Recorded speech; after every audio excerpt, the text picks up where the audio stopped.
Discover a stronger, healthier body with this beginner Pilates workout that you can do right in the comfort of your own home and no equipment needed. Hey guys, Dr. Christy Ennis. Today we got a lot of Pilates. And you all can do this right at home, either on a mat or in your bed, whichever is more comfortable for you. So I'm gonna start by lying right down on my back. And whether you're a beginner or intermediate or somewhere in between, form is always important and technique so that you don't have injury and that you use the right muscles. So we are gonna make sure we start with our base so that everything else we do today works well. So you're gonna lie, like I said, on your back. Bring your shoulders away from your ears. That's important too. We're working on lengthening things. You're gonna take your hips and you're gonna just do a little pelvic rock back and forth. So kind of arching that back and flattening that back. You can gradually start to make those a little smaller and then see where your body actually feels comfortable. It doesn't necessarily mean it's gonna be flat on the ground. That's what you wanna pay attention to, where it feels comfortable. Once you've landed in that spot, then you're gonna think about taking your belly button, not moving the hips anymore, or the pelvis, but just taking that belly button and gently pulling in, like you've just eaten a little bit too much for dinner, not a big Thanksgiving dinner. And that is our starting position. So hands are gonna go right down by your side. I'm gonna bring my feet apart just a little bit, wiggle a little bit more so I get comfortable. And then I'm gonna have you guys place one hand on your hip and the other hand, you can do whatever. But this leg is gonna come out to the side and you can actually take both hands on your hips if you want. What we're looking for here is that this opposite hip doesn't pop. So you're in your happy spine position. Your belly buttons are pulled in, you are breathing, that's also important. And then you're only letting this leg drop as far as you can, excuse me, to engage those abs, but not tilting. And we have just a few more on this side, and of course we've got to do the other side. So 2 more here. So these are very small, focused movements, right? Which we definitely need to do before we get to anything else advanced. Otherwise, that's when I tend to see injuries, certainly. So same idea, right? Notice my opposite hip really isn't moving or shouldn't be moving too much. The same thing goes with the knee then, right? If you see your knee moving, you know you're probably moving that hip as well. And just a little check to make sure you're not holding your breath. It's so easy to do, especially when you're really focusing. And we've got 3 more on this side. And if you feel like you're comfortable with your hips, you can always put your hands back down by your side.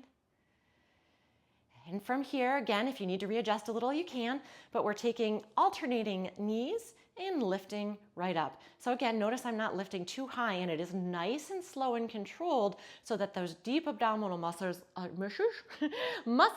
are doing the job they're supposed to do. And that, again, is an important thing. Breathing. You should definitely start to feel those abs working, right? Again, my hips are not tilting side to side, hopefully. You'll have to let me know if they are, because I don't think they are. And we're halfway there.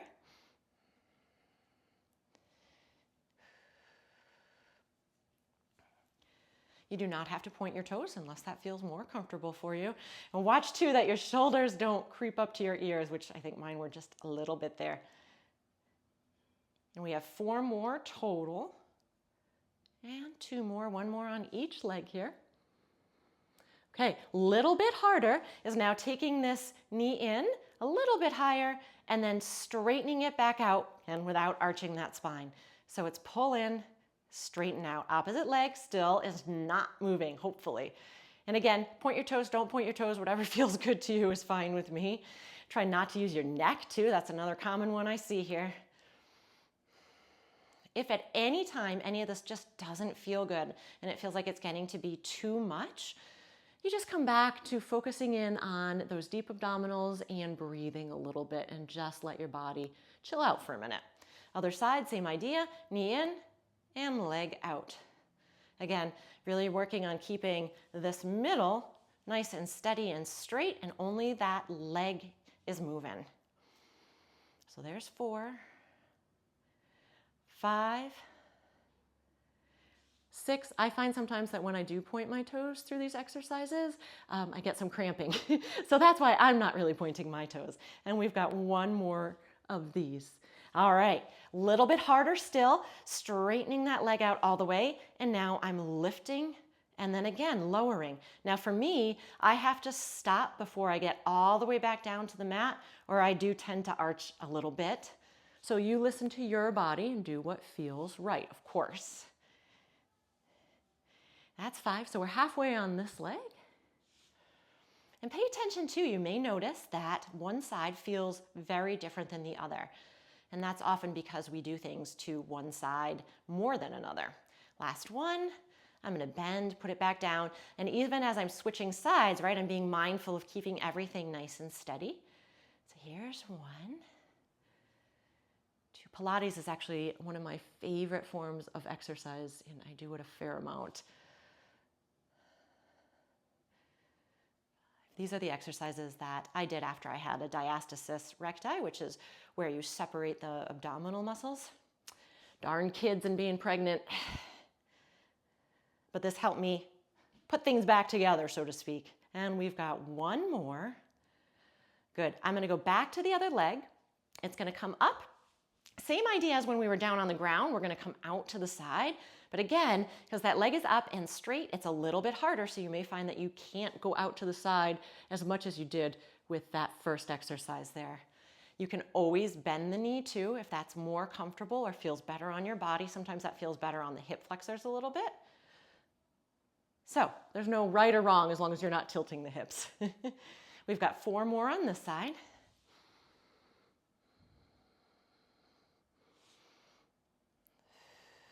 Still breathing. And then switching it up. Again, nice and slow and controlled. I have more motion on this side.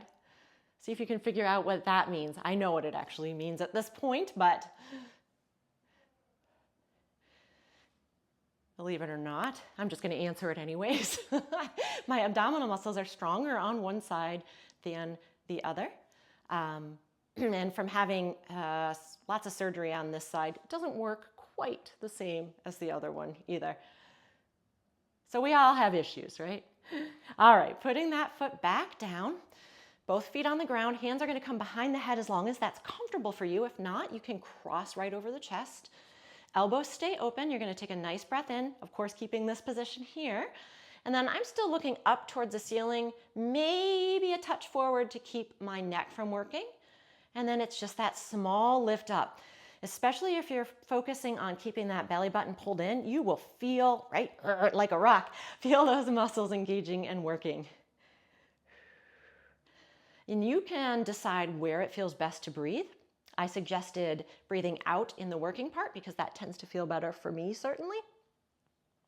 1 more like this, and then we're adding a little leg motion in it. So clearly these are just getting a little bit harder as we go. So just keep that in mind. We're going to take that crunch and now, like I said, add a little leg movement in.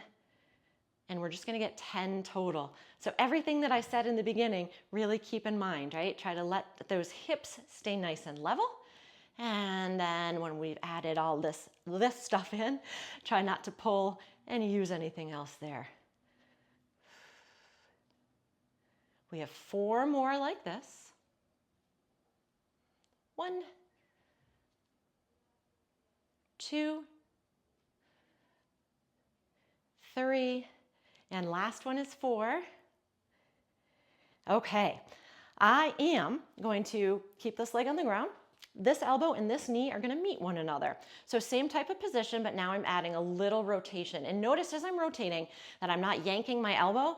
I'm really guiding the motion from down in those obliques. And that is important to keep in mind because otherwise I've actually seen people strain their shoulder blades doing that and not use those abs very well, which is not why you are here right now, certainly, right? So that's 5, 6, 7, 8, and forgive me if I've miscounted, I'm a terrible counter and talker, 9, and 10, and switching sides, same idea, that little lift, and then add that little rotation, and that knee stays nice and straight. It's only the torso that's twisting like that. From here, we're going to move on to some glute work on our back too. 4 more to go. So 4, 3, and even though this is a beginner workout technically, I know I certainly can feel my abs. So any level really it should work at. Okay, let's actually bring our knees into our chest and just get a little bit of a stretch here. You can even take a little rock side to side like I am, just to give things a little break, a little circle if you want. Play around with what feels good for you. Make sure to go in the other direction if you're doing circles. And then our feet are gonna come right back down to the ground. We're gonna start about hip width apart. A little wider is okay too. Knees pointing forwards, hands down by your side. And now this time, I'm actually gonna have you guys tilt just a little bit back to help engage those glutes a little bit. And we're gonna lift everything right up as high as you can without arching through the spine or the rib cage, right? So we're not doing a yoga bridge, which is fine and dandy for what it is trying to accomplish, but we're just focusing on isolating in through here and making sure all that stuff is working. So from here, of course, we will add on to it because how could we not, right? So you've got 4 more like this. 3, 2, and you're gonna keep those buns up. From here, again, making sure those hips stay level, we're gonna bring both knees apart and back in. Now, if you find that you're not sure if you're doing the work evenly, you certainly can do one leg at a time, but just know that that is harder to do, okay? So with this one, make sure that you're not dropping your hips down as well as tilting them. You can think about pushing your feet away if your hamstrings start to feel like they might be a little crampy. We've got 3 more like this. 1, 2, 3, and then I'm going to bring my butt down. But this butt, we're going to stick with that bridge, but I'm adding a little arm work in with it. So as I come up, I'm going to bring those arms overhead again as much as I can without tilting through that rib cage or arching, and then back down. And it's okay if you need to arch a little bit as you are back down on the ground and just reset yourself. So that's 3, and again, your arms do not have to go all the way overhead. 4, 5, and always feel free to just stick with that regular bridge. 6, my shoulder is crunchy. We've got a couple more here. 1 more. Whoo-wee, awesome job. We're gonna stretch it out and then go onto our side a little bit. So let's cross one ankle over. Your choice is you can then bring that knee across, or if it's uncomfortable to cross the ankle, you don't have to do that either. You just stay here. If you want a little more of a stretch and it feels okay on your body, crossing that ankle over, bringing that thigh up. So you've kind of got 3 options here. Like just stretching those bunsies out a little bit. I could stay here for the rest of the day. I won't, but all right, switch sides. And do please also, when you are done with your workout, add a little bit more stretching in. Things are nice and loose and warm, and that's really a good time to do your static stretching. Static is non-moving, although I am moving a little bit here too. Okay. All right, I am gonna go right onto my side. Not too much left here. Woo, yay, right? All right, lying straight on my side. In other words, I'm rolled right on that hip, so put something underneath there if you need to. Nothing wrong with that to get a little extra padding. You're gonna look down at your legs, and if they're in the correct position, you should see your feet and maybe a little bit of your leg. But if I see my whole leg, it means they're too far forward and I'm gonna use my hip flexors too much. So this is important to get this starting position and to lift that torso away from the ground a little bit. I always say, like you have a fabulous, yummy cupcake there that you don't want to smush, and I'd be so sad if I smush my cupcake. So from here, we're gonna turn that top foot down just a touch, and then I'm gonna lift. You can do whatever you want with this hand as long as you're not pushing into the ground. I usually tell people to aim towards that heel so that you're not tempted to bring that leg too far forward. And this you wanna feel right in those side butts. Few more here. We're going to do everything on one side and then switch to the other side. 2 more like this.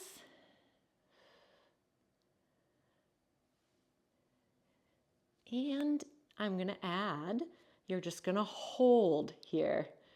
Think about singing a lovely song, breathing, whatever you need to do. I'm looking at the beautiful view out my window right now. And then you're going to come back down with control. Keep your hips right where they are, but you're going to bend those knees. Feet are going to stay glued together, and that top knee lifts right up. So now we're working obviously on that rotation of the hip too. Still the side butt, a little bit of the back butt, but in a different area.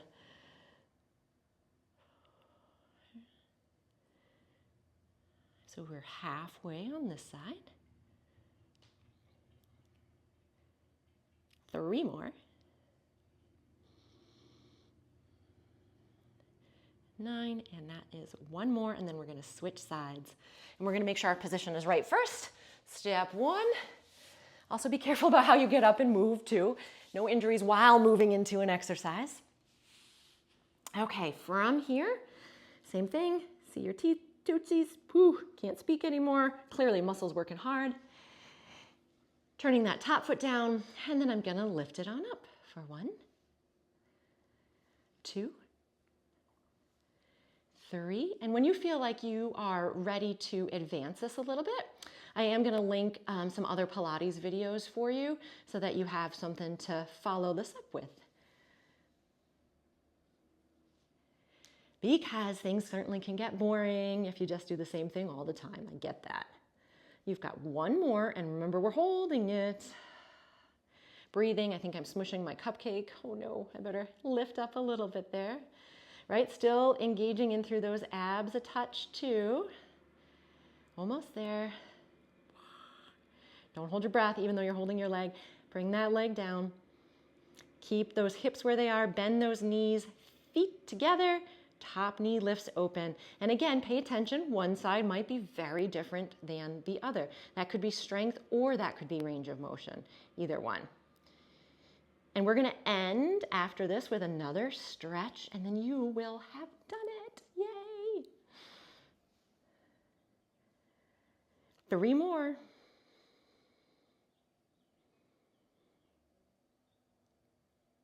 Last one. Awesome. Okay, I'm rolling back onto my back. I'm going to readjust to be in the middle here. Hands behind the thigh. You're going to straighten as much as is comfortable. So it's okay if the leg doesn't go all the way straight. If you can straighten out the opposite leg, great. And then you're just going to bring it across the body. So we're just getting a little bit more into the outside here. This is about all I want to go. If you want to play around and do a little bit more, you can. But stretching should be a comfortable, gentle pull, never a pain. Okay? And then let's switch sides. Same idea, right? Only straighten as much as comfortable. Straighten that opposite leg if it feels okay. And then you're coming across the body. And again, remember, don't forget to add a little bit more stretching if you need to, especially if your muscles aren't used to doing some of this work. They may feel a lot happier if you do that. But now it's time to give yourself a pat on the back. Good job, guys.